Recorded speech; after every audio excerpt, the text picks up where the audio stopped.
For our mid-morning edition of Arirang News, I'm Mark Broom. Let's start by taking a look at the day's headlines.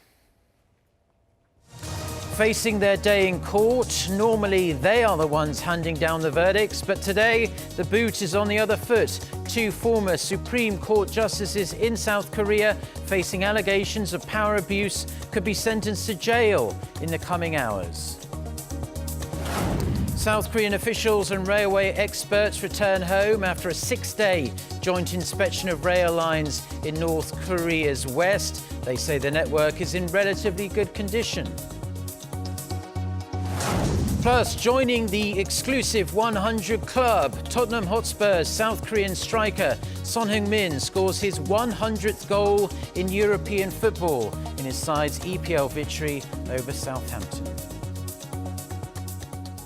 Our top story this morning, though, the Seoul Central District Court is holding separate hearings on two South Korean former Supreme Court justices over allegations of power abuse under the previous court leadership. The prosecution filed arrest warrants for former Chief Justices Go Young-han and Park Byung-dae, who are suspected of interfering in politically sensitive trials, including the compensation suit of Korean forced labor victims against Japanese companies. The court's verdict will be handed down as early as today. We'll bring you updates as we get them. A group of South Korean researchers who spent around a week inspecting North Korea's railway network are back in Seoul this morning. Speaking after crossing the border on Wednesday, the group said the North's Western Gyeonggi rail line hasn't degraded that much over the past decade, but they said they would like some more time to digest their findings in full. Oh Jung-hee with this report.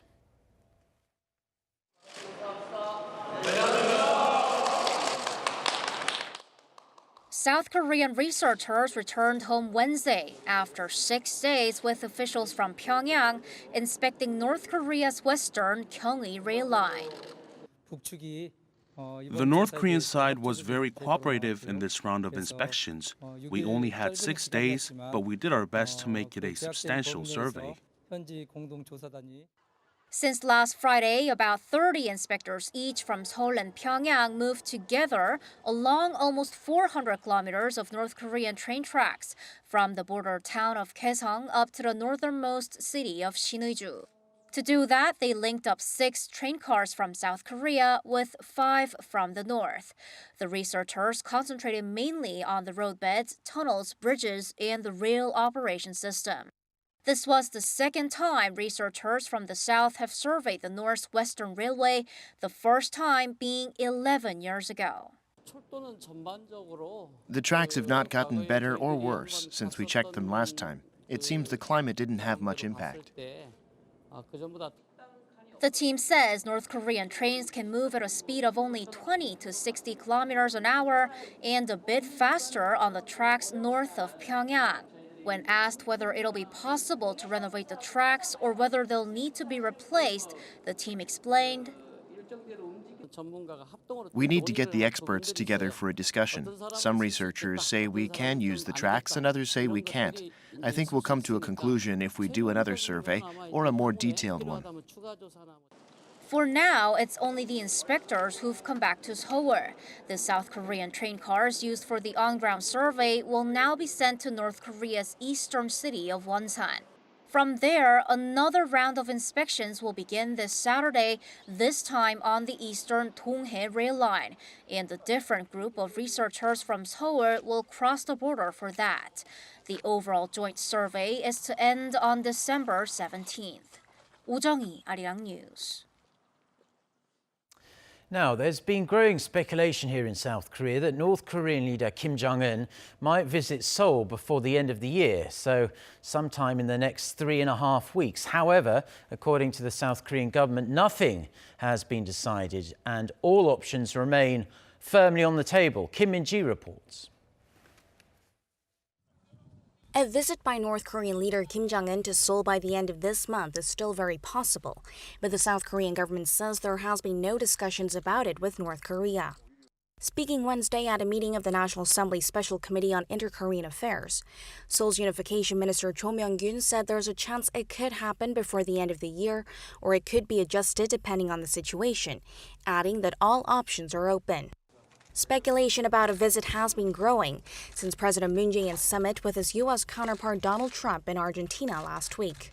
After the talks, Moon said the two agreed that Kim coming to Seoul would play a positive role in the North Korea-U.S. nuclear dialogue. A visit was also agreed to in the Pyeongyang declaration reached between the two Koreas in September. There have been several dates circulating, but some have also expressed their doubts, given the lack of time to prepare, and a memorial service on December 17th marking the anniversary of the death of Kim's father, as well as the work that needs to be done on Kim's New Year's address. South Korea's intel agency also made similar remarks about the trip, saying nothing has been decided. In a separate closed-door meeting at Parliament, the National Intelligence Service explained that the matter is linked to the talks between Pyongyang and Washington, so it also depends on the progress there. Also, contrary to a media report, the agency said there was no meeting in Panmunjom on Monday between the head of the CIA's Korea Mission Center, Andrew Kim, and the North's point man on U.S. talks, Kim Young-chul. The NIS said there were no plans for the two to meet in the first place, adding that they are closely communicating with the CIA about which North Korean officials they are meeting and about Washington's stance. Kim Min-ji, Arirang News. Yet another court ruling in South Korea against Japan's Mitsubishi Heavy Industries for using Koreans in forced labor during World War II. The Gwangju High Court on Wednesday dismissed an appeal by Mitsubishi and upheld a lower court's ruling ordering the Japanese firm to pay compensation worth about $90,000 US to $134,000 to each of the four victims or their surviving families. The court said Japan's colonization of South Korea in the early 20th century was illegal, and therefore it was also illegal for Mitsubishi to inhumanely force young girls to work at munitions plants with zero pay. Seoul's Supreme Court in the past 2 months has handed down similar rulings in 3 other cases, so it's unclear if Mitsubishi will try to appeal again.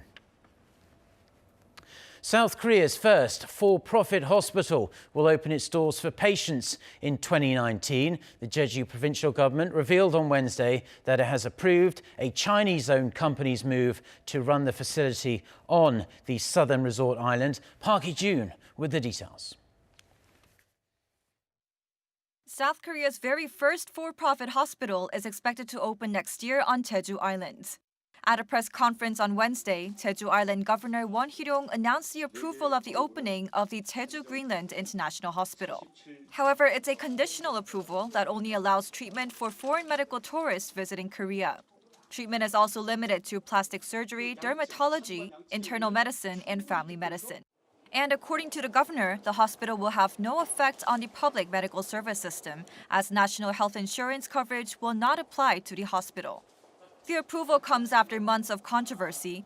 A law inviting for-profit hospitals was passed under President Kim Dae-jung in 2002. And the Park Geun-hye administration granted permission to Chinese-owned Greenland Group to build the Greenland International Hospital within Jeju Healthcare Town. Civic groups and residents have been protesting against this establishment. And the province's Public Opinion Committee disapproved of the hospital in October, leading to delays in the final approval. But the governor ended up saying yes to the launch to help revive the regional economy. The governor apologized for being unable to accept the committee's views, saying that the decision was made for the future of the province. But the latest announcement is expected to stir up more opposition as it reverses a democratic decision by the public. Park Hee-jun, Arirang News.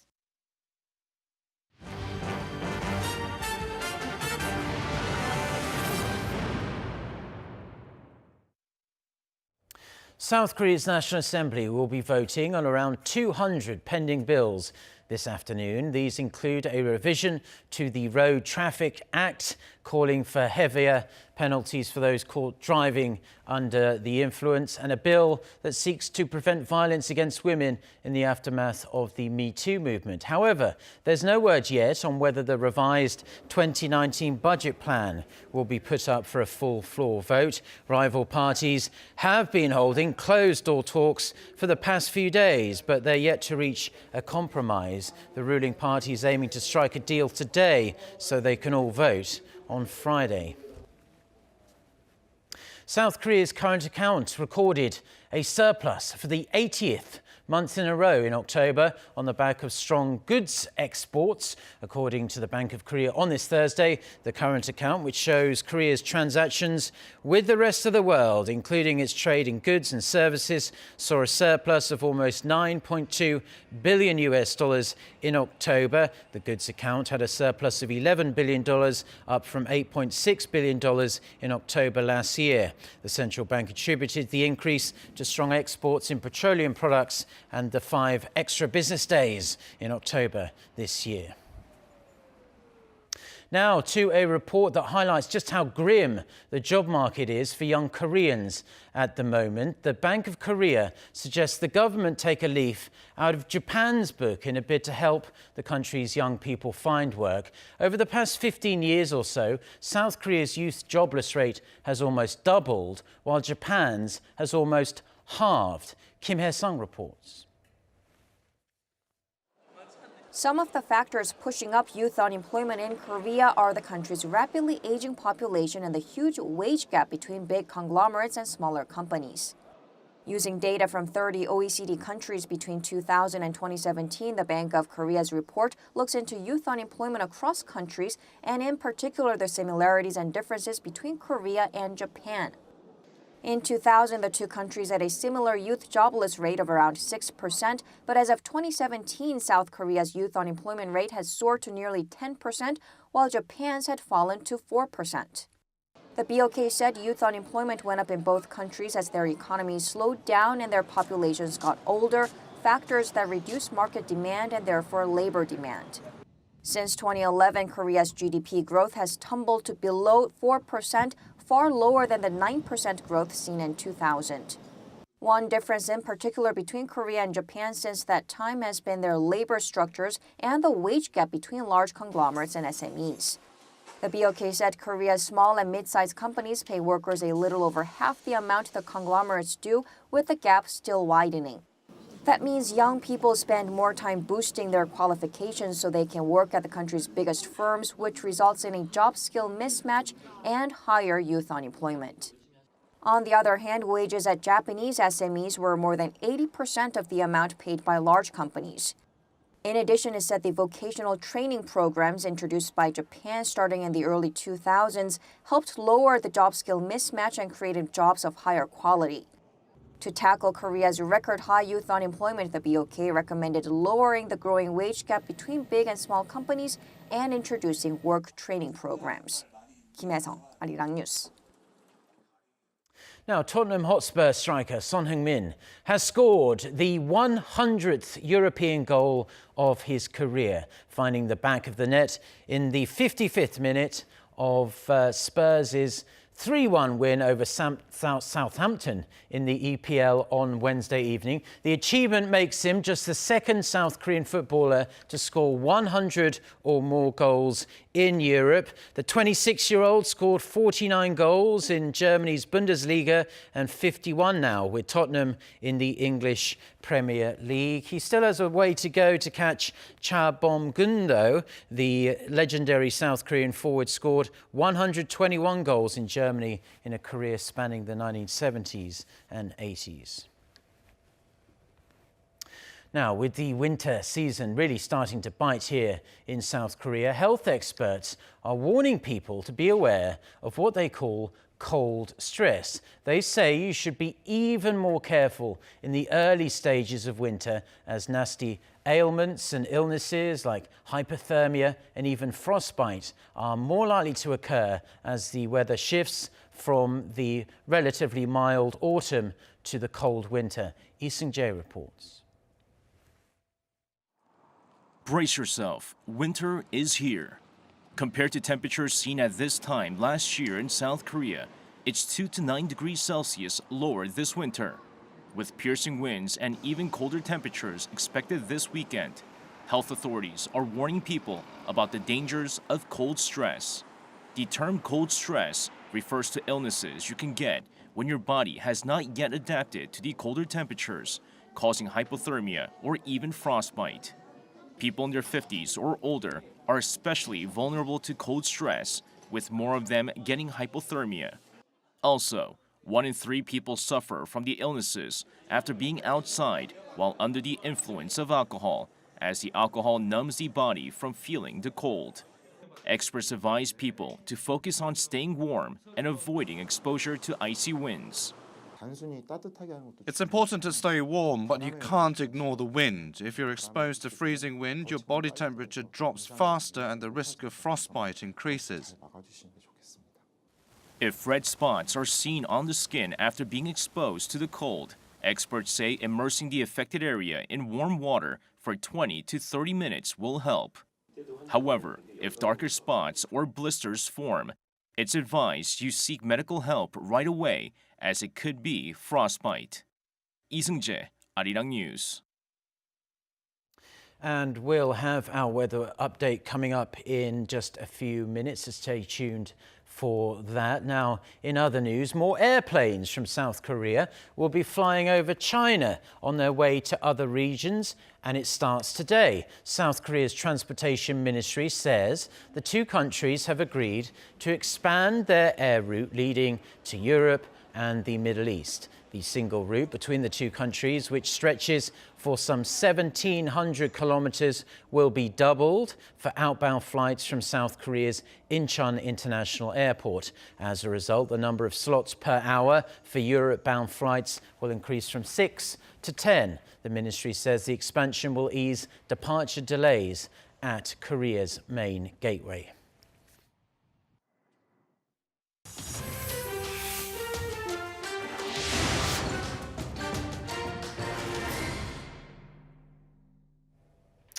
Former US President George H.W. Bush has been celebrated with high praise at his state funeral in Washington. For more on this and other news from around the world, let's turn to our Noah Aram.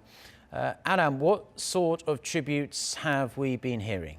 Well, Mark, all surviving US presidents attended Wednesday's funeral, sharing a pew at the National Cathedral. Among them was George W. Bush, who started his eulogy with some gentle humor. Jeb, Neil, Marvin, Darrow, and I, and our families, thank you all for being here. I once heard it said of man that the idea is to die young as late as possible. He also described his father as a warrior statesman, and his voice broke with emotion as he ended his eulogy.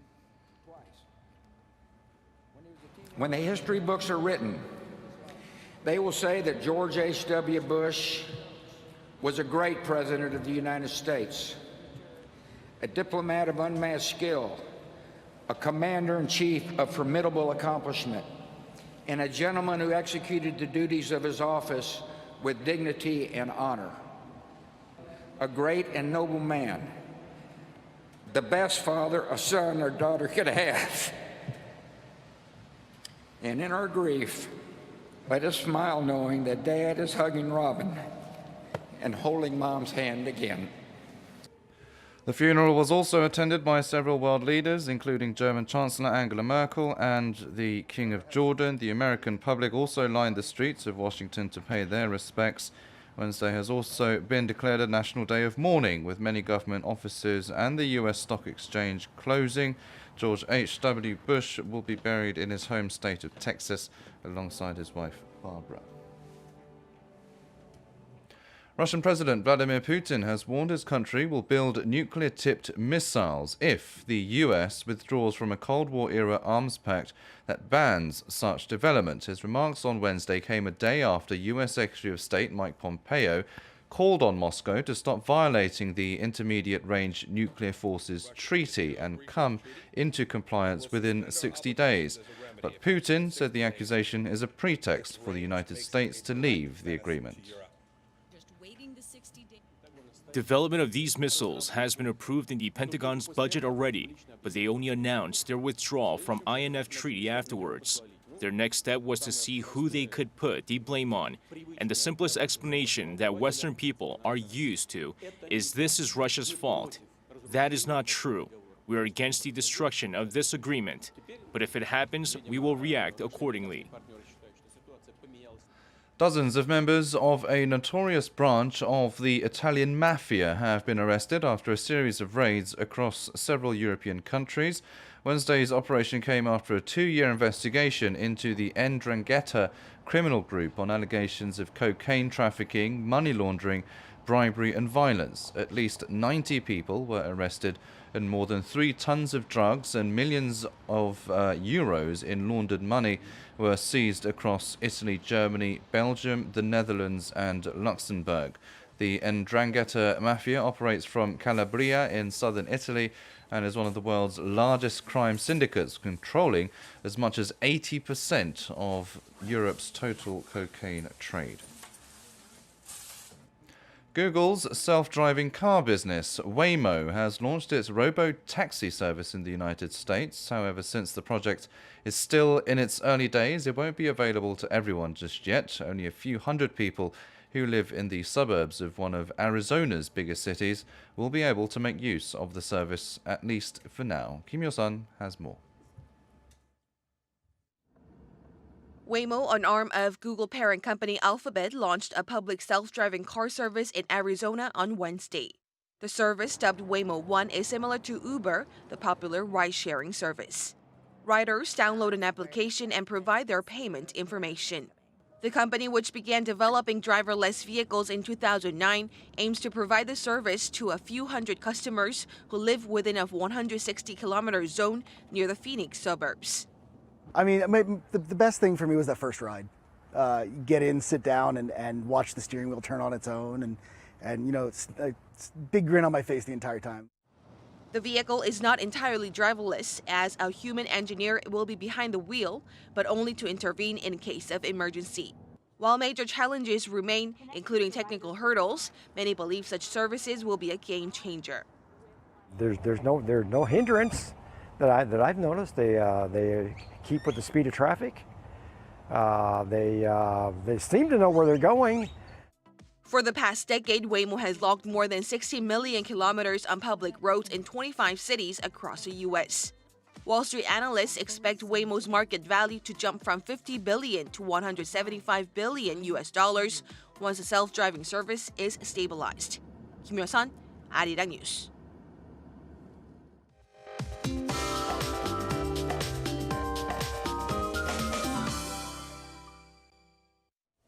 Good morning. Central regions saw some unexpected snowfall this morning. Well, right now, Jeju Island are seeing some showers, but all the precipitation is forecast to let up in the morning hours. But southern provinces and Jeju Island will see some heavy snow and rain on Friday morning. Temperature-wise, readings this afternoon should be a few notches higher than yesterday. Daily highs in most parts will be in the upper single digits. So today's highs might be bearable, but get ready for some icy gusts with freezing air.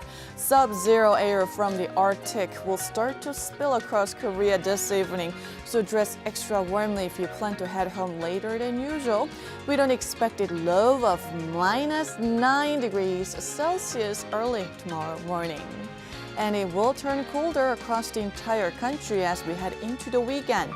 Saturday seems to be the coldest, with lows dropping down to -11 degrees Celsius here in the capital. And it seems like we'll have to wait until next Tuesday to see readings rebound to seasonal averages. That's Korea for you, and here's international weather for viewers around the world.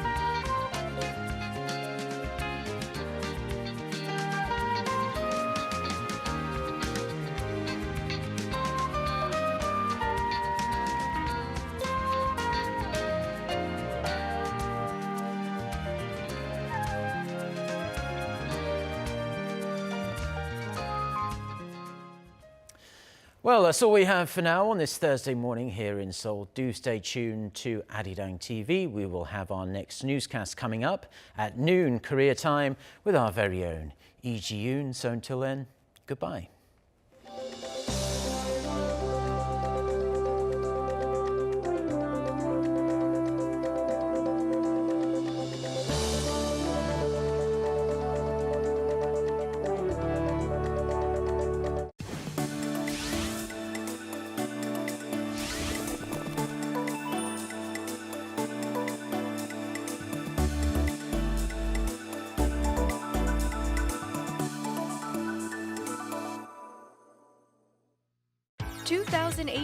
Overseas TV Audience Survey.